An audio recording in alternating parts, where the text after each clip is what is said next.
Hi guys, welcome back. Bhama മലയാളികൾക്ക് എന്നും പ്രിയപ്പെട്ട ഒരു നടിയും മോഡലും അതിലുപരി നല്ലൊരു ആക്ട്രസും ഒക്കെയാണ് ഭാമ.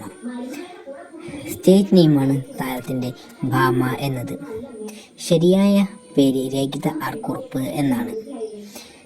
2007 AK ലോഹിതദാസ് സംവിധാനം ചെയ്ത നിവേദ്യം എന്ന മലയാള ചലച്ചിത്ര സിനിമാ രംഗത്ത് അരങ്ങേറ്റം കുറിച്ച് അവർ 42 ചിത്രങ്ങളിലും മറ്റും അഭിനയിച്ചിട്ടുണ്ട്. 1989 23 മെയ്യിൽ കേരളത്തിലെ കോട്ടയം ജില്ലയിലാണ് ജനിച്ചത്. ഇപ്പോൾ 35 വയസ്സാണ് ഈ നടിക്ക് ഉള്ളത്.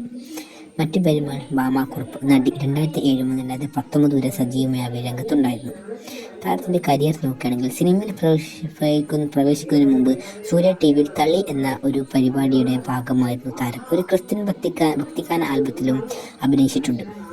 2011 വരെ മലയാളത്തിൽ തനിക്ക് സമാനമായ വേഷങ്ങൾ ലഭിച്ചിരുന്നുവെന്ന് ഭാമ പറഞ്ഞു. കന്നഡ സിനിമ ഓഫറുകൾ അവൾ ഏറ്റെടുക്കാൻ തുടങ്ങി. അതിനുശേഷം അവൾക്ക് മലയാളത്തിൽ പുതുമയുടെ രസകഥാപാത്രം ലഭിക്കാൻ തുടങ്ങി. മോഹൻലാലിന് കഥ വിടാൻ